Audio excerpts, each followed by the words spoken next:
Apa 3 moge murah terfavorit untuk kelas pemula, tapi tahunnya tahun baru ya? Motor sport 4 silinder paling murah dan rekomend. Harga secondnya nggak pernah turun alias naik terus. Nah, jadi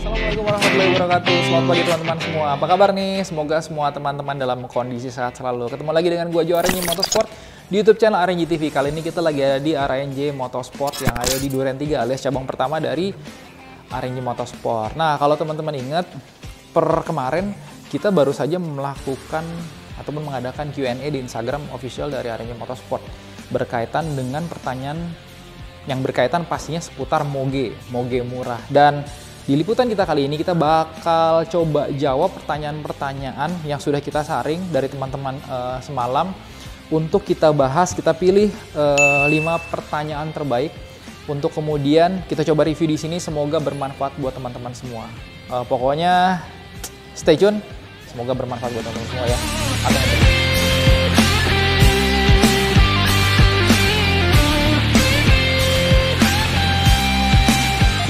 Nah, kita coba mulai masuk ke pertanyaan pertama nih. Pertanyaan pertama itu, apa 3 moge murah terfavorit untuk kelas pemula, tapi tahunnya tahun baru ya? Nah, ini pertanyaan yang bagus banget nih. Mungkin buat teman-teman semua yang pakai motor kecil pengen coba upgrade ke moge pertama kalinya. Pertanyaannya adalah, apa sih moge entry level yang paling favorit, harganya juga murah, tapi tahunnya tahun baru? Nah, sebelum kita masuk ke sana, mungkin kita coba telah dulu apa sih sebenarnya yang mengkategorikan sehingga sebuah kendaraan bermotor roda 2 bisa dikategorikan sebagai sebuah moge. Nah, sebenarnya ketika kita bahas moge, apa kategorinya itu kayak debat yang nggak pernah kelar-kelar. Karena sebenarnya ada 2 paham yang memiliki sudut pandang yang berbeda untuk mengkategorikan sebuah kendaraan sebagai moge atau enggak. Yang pertama dari segi cc. Dan di Indonesia, apabila motor di atas 400 cc baru dikategorikan sebagai moge. Itulah sebabnya kalau teman-teman main ke tempat-tempat San Mori, seperti Senayan City atau di tempat-tempat lainnya, biasa minimumnya tuh 400 cc. Yang pertama dari cc. Yang kedua, dilihat dari pajak barang mewah. Nah, kalau kita lihat, apabila kendaraan di atas dari 250 cc ataupun di atas dari 500 cc, maka PPNBM-nya akan ditambahkan 60-125%. Dan jadi dari Dinas Pajak sebenarnya mengartikan apabila sebuah kendaraan di atas 250 cc akan dikenakan PPNBM tambahan alias dikategorikan sebagai moge. Jadi teman-teman lihat dari sudut pandang mana tuh? Apakah di atas 250 cc dikategorikan sebagai moge, apakah di atas 400 cc? Jadi 2 sudut pandang yang berbeda. Nah, di sini kita nggak panjang lebar, kita ambil 2 paham tersebut. Berarti motor di atas 250 cc atau di atas 300 cc sudah dikategorikan sebagai moge.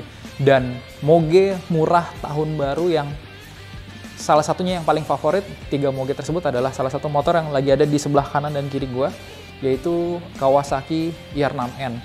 Jadi pertama kali diluncurkan pada tahun 2011 oleh Kawasaki Motor Indonesia. Sampai sekarang motor ini tetap jadi moge entry level dengan harga termurah dan harganya paling stabil dan juga terfavorit. Dan tahunnya juga untuk ukuran 10 tahunan, 11 tahunan masih oke lah. Masih kita bilang sebagai motor-motor moge yang belum dibilang moge jadul. Dan harganya berapa sih untuk sebuah Kawasaki IR6N alias moge pemula ini? Harganya di kisaran 60 jutaan hingga 70 jutaan rupiah. Jadi buat teman-teman semua yang mau punya moge murah entry level, harganya bagus, harganya stabil, dan tahunnya nggak tua dan favorit, ini salah satu moge yang harus kalian pertimbangkan. Dan motor selanjutnya adalah, kita lihat selain ya.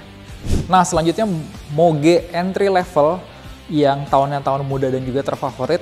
Nominasi keduanya adalah KTM RC 390. Jadi KTM RC 390 ini pertama kali diperkenalkan di Indonesia pada tahun 2014, langsung dibawa dari pabrikan KTM-nya langsung yang ada di Austria.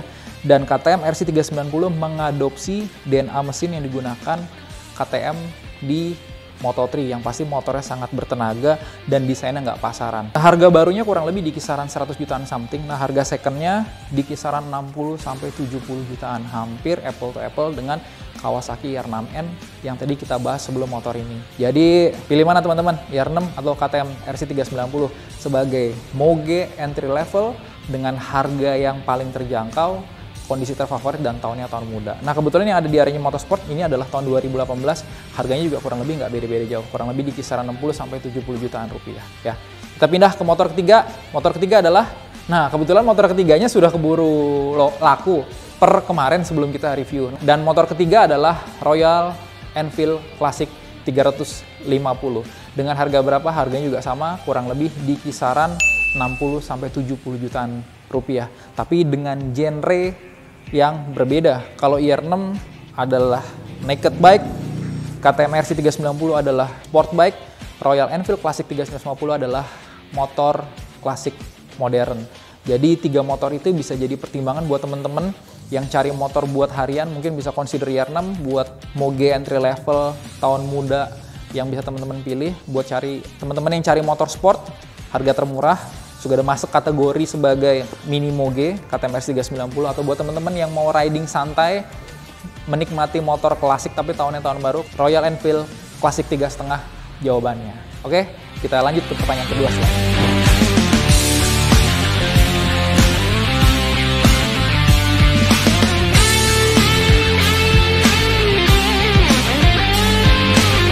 Pertanyaan kedua berkaitan dengan moge murah adalah motor sport 4 silinder paling murah dan rekomen. Nah, memang kalau kita ngomongin motor sport adalah motor yang selalu hangat untuk diulas setiap waktu. Nah, kalau kita bahas motor sport yang paling rekomen tapi harganya paling murah, yang pasti pikiran kita nggak jauh-jauh nih. Sebenarnya kalau kita lihat kan pilihan moge sport di Indonesia, 4 silinder yang entry level nggak terlalu banyak. Nah, salah satu motor yang pastinya wajib ada di kepala kalian ketika kalian berpikir untuk upgrade ke moge sport 4 silinder adalah dari embel-embel Ninja. Siapa yang nggak tahu Ninja? Ninja image-nya kuat, mulai dari 250 cc, mulai dari 150 cc juga ada, mulai dari Ninja 600, ZX6, ZX10, Kawasaki H2 juga pakai embel-embel Ninja, sampai ZX14R. Jadi brand image Ninja memang diciptakan Kawasaki untuk sebuah motor sport yang suka dengan sebuah kecepatan. Nah, salah satu motor yang nggak boleh kelewatan adalah motor yang ada di sebelah kiri gua. Ini adalah Kawasaki ZX6R. Di Indonesia, pecinta motor sport pastinya tahu ZX6R. Motor ini sudah dilahirkan beberapa generasi dan setiap generasi baru dilahirkan selalu menjadi primadona di kelasnya. Mulai dari ZX6R yang model seperti ini diluncurkan di tahun 2010 oleh Kawasaki Motor Indonesia. 2013 diluncurkan Kawasaki ZX636 600 cc juga, suksesor dari sebuah ZX6R. Dan kemudian di tahun 2017 atau 2018 diluncurkan lagi generasi terbaru dengan embel-embel adalah Ninja ZX6R. Nah, kalau kita ngomong yang paling rekomen dan boleh dibilang paling value for money dan entry level adalah ZX6R versi ini. Ini kurang lebih di kisaran harga 170 sampai 180 juta. Jadi sangat rekomen buat teman-teman yang cari moge sport 4 silinder harga termurah. Dan uniknya untuk sebuah ZX6R, harga dari tahun ke tahun bukannya semakin turun, padahal usianya semakin bertambah. Contoh ini adalah produksi tahun 2012, sekarang sudah 10 tahun berarti, tapi harga dibandingkan ketika 10 tahun lalu sampai sekarang harganya makin lama sedikit-sedikit makin naik, terutama untuk ZX6R yang good condition. Jadi ZX6R perlu kalian pertimbangkan apabila kalian mencari moge 4 silinder entry level yang paling rekomen. Selanjutnya kita pindah motor yang ada di belakang, so kita lanjut aja langsung. Nah, selanjutnya adalah moge sport yang nggak boleh ketinggalan. Ini adalah Yamaha R6. Jadi sempat diluncurkan oleh importir umum, cuman akhirnya diambil alih oleh Yamaha Indonesia di tahun 2013. Kemudian 2013 diluncurkanlah Yamaha R6 official di Indonesia. Ini adalah produksi tahun 2014. Cuman karena sedikit perbedaan tahun, kurang lebih harganya R6 di 2013 dan 2014 di kisaran 220 sampai 230 jutaan rupiah. Selisih harga yang cukup jauh. Cuman kalau kita ngomong R6 ATPM kurang lebih harganya di kisaran 220 sampai 230 jutaan rupiah. Harganya lebih tinggi ya, karena satu, tahunnya lebih baru.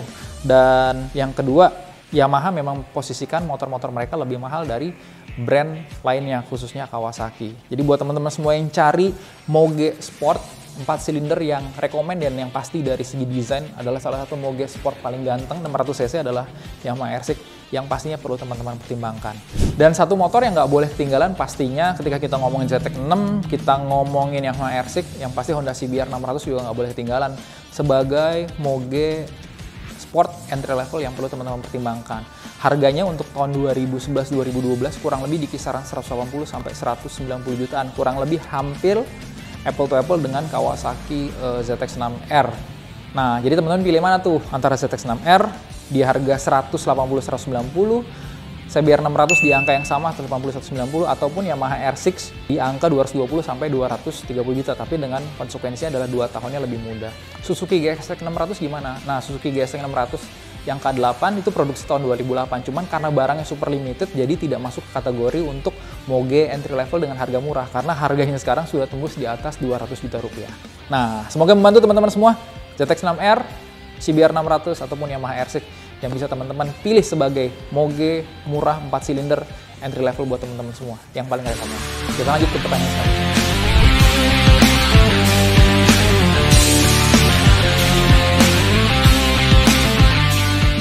Kita lanjut ke pertanyaan ketiga. Pertanyaan ketiga yang berkaitan dengan moge adalah moge apa yang harga secondnya nggak pernah turun alias naik terus. Nah, jadi pertanyaan bagus buat teman-teman semua. Jadi kalau kita bilang beli moge sampai ratusan juta itu konsumtif. Tunggu dulu, kita lihat dulu. Kalau misalnya ketika kita beli di angka 100, ketika kita jual di angka 110, apakah itu konsumtif kan? Enggak, itu jadinya investasi kan. Nah, cuman asalkan teman-teman memilih moge dengan pilihan yang tepat. Moge yang dipilih adalah moge yang tepat yang memang jadi favorit di kelasnya, supply demand-nya juga teman-teman juga bisa analisa, yang pasti harganya juga bakal makin lama bukan makin turun tapi makin naik apabila mogenya dijaga dalam kondisi yang bagus. Kalau moge yang pernah jatuh ataupun kondisinya kurang bagus pastinya nggak ada yang mau juga kan di pasaran walaupun harganya murah. Nah, kalau kita ngomong moge apa yang harganya naik terus kagak pernah turun walaupun itu motor second. Nah, kalau kita ngomong apa sih yang menyebabkan sebuah moge harganya bisa naik terus nggak turun-turun? Yang pertama pastinya motor tersebut nyaman dikendarai, motor tersebut suku cadangnya mudah, motor tersebut after sale service-nya bagus, sehingga permintaan dari customer Indonesia untuk pakai motor ini juga tetap tinggi. Syukur-syukur disupport dengan apabila supply dari ATPM-nya tidak berjalan lancar. Alhasil ketersediaan moge yang ada di pasar hanya 100, tapi permintaannya 1000. Mau nggak mau, demand-nya pasti tinggi, supply-nya sedikit, dan harganya sedikit-sedikit pasti naik. Dan kalau kita bahas moge yang harganya naik terus nggak pernah turun, nggak jauh-jauh, pasti yang paling kita rekomendasikan adalah Kawasaki Z Series. Mulai dari, kalau kita ngomong mogenya ya, mulai dari Kawasaki Z800. Kawasaki Z800 pertama kali masuk ke Indonesia pada tahun 2013, harga waktu diluncurkan saat itu adalah 169 juta. Per sekarang 2022 alias sudah 9 tahun, harga secondnya untuk sebuah Kawasaki Z800 kondisi bagus ya teman-teman semua, itu kurang lebih di kisaran 170 sampai 180 juta alias naik kurang lebih hampir 10 juta. Bayangkan kendaraan apa yang sudah teman-teman pakai hampir 10 tahun, harganya bisa naik segitu banyaknya. Z800, kita naik ke Z900 deh yang terbaru nih. Nah, Z900 diluncurkan tahun 2017. Waktu launching itu harganya hanya 225 juta. Tapi per sekarang, 2017, sekarang 2022, sudah 5 tahun, harga secondnya sudah menyentuh 230 hingga 240 juta. Alias ada selisih dari harga baru sekitar 15 juta. Dan makin lama, makin kesini harganya juga pelan-pelan makin naik. Dan selanjutnya kalau kita ngomongin Z Series, kayaknya nggak afdol kalau kita ngomongin top trimnya dari sebuah motor Z Series, yaitu Kawasaki Z1000 Sugoi. Diluncurkan 2014 di harga 265 juta oleh Kawasaki Motor Indonesia, dan harga per sekarang sudah hampir 300 juta rupiah untuk motor yang sudah dipakai sekitar 8 tahun. Jadi buat teman-teman semua yang cari motor yang harganya naik terus, bocorannya adalah Kawasaki Z Series adalah pilihan yang sesuai. Kalian bisa pakai motornya harian, ya mungkin nggak harian seminggu 7 kali sih ya seminggu 3 kali lah ya gitu. Servisnya gampang, spare partnya gampang, peminatnya juga banyak, yang membuat Kawasaki Z Series harganya nggak pernah turun alias naik terus. Semoga membantu. Kita lanjut lagi ke pertanyaan selanjutnya. Stay tune.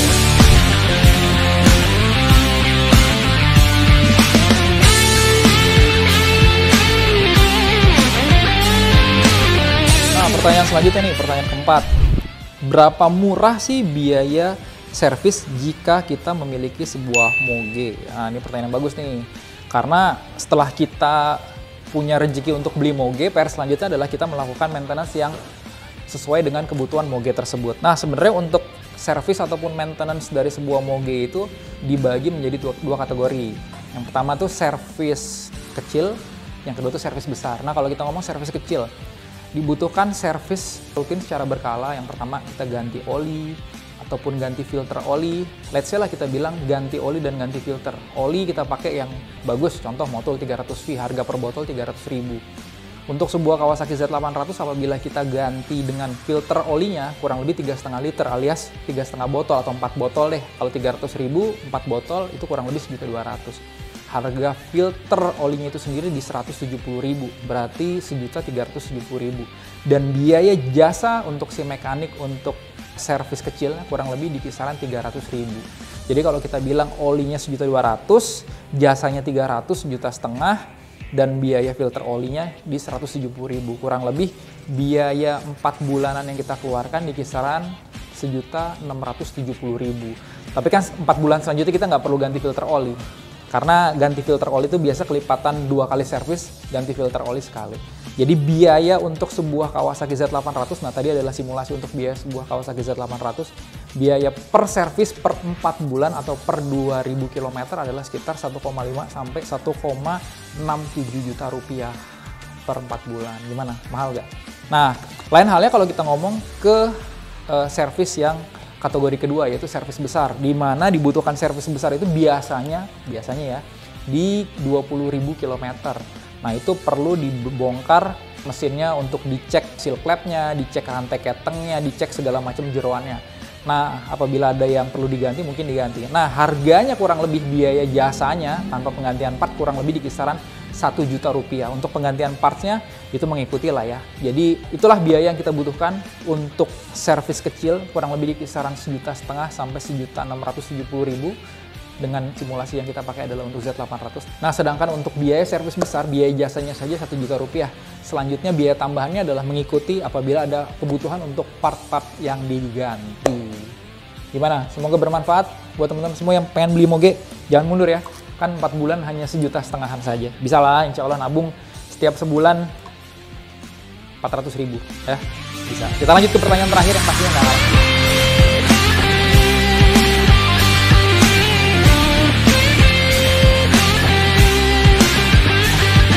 Nah, pertanyaan kelima alias pertanyaan terakhir.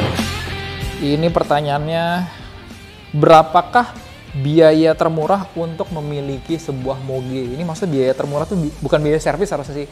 Maksudnya uang yang harus dikeluarkan untuk memiliki sebuah moge. Maksudnya mungkin seperti itu ya. Nah, jadi kalau kita bilang untuk memiliki sebuah moge, kita punya banyak opsi di sini. Yang pertama, yang pastinya pembelian secara cash. Pembelian secara cash, let's say lah kita bilang IR6 di kisaran 60-70 juta. Berarti kalian harus menyiapkan dana sebesar 60-70 juta untuk memiliki sebuah moge entry level, khususnya Kawasaki IR6. Nah, cuman kalau kita bilang opsi kedua, melalui proses financing ataupun leasing, itu DP yang dibutuhkan kurang lebih di kisaran 30%.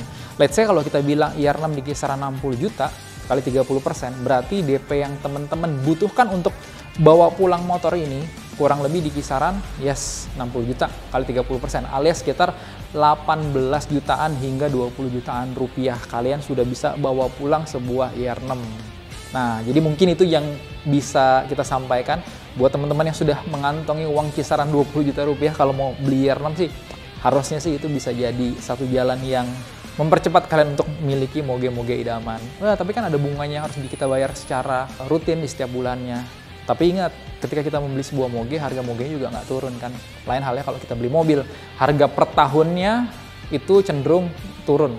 Tapi kalau moge ya kita bayar depresiasi bunganya aja. Syukur-syukur harga mogenya naik. Jadi ujungnya setelah kita 2 tahun pakai, proses leasingnya selesai, tetap remis kan, alias tidak ada ruginya. Itulah keuntungan dari membeli sebuah moge.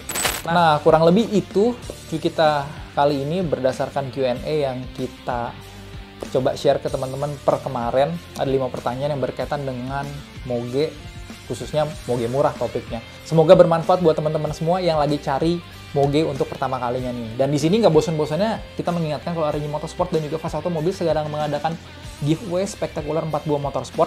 Motor pertama sudah dibagikan, satu buah motor Ninja 2,5. Motor kedua Yamaha R25 juga sudah kita bagikan. Dan per kemarin, di pertengahan Mei, kita sudah mulai giveaway periode ketiga, yaitu satu buah motor Honda CBR 250RR yang akan diumumkan nanti di pertengahan Agustus. Buat teman-teman semua, jangan sampai nggak ikutan. Jangan lupa like, komen, dan juga follow Instagram dari RNG Motorsport, subscribe RNG TV, dan perhatikan persyaratannya. Pokoknya jangan sampai nggak ikutan. Ajak teman-teman semua, saudara-saudaranya untuk ikutan giveaway satu buah motor Honda CBR 250RR. Persyaratannya apa? Ada setelah kita closing kali ini. Kurang lebih itu aja, nggak mau panjang lebar. Thank you semua teman-teman yang sudah support. Thank you Aldi yang sudah megangin kameranya. Thank you Hazel. Thank you Bang Ade.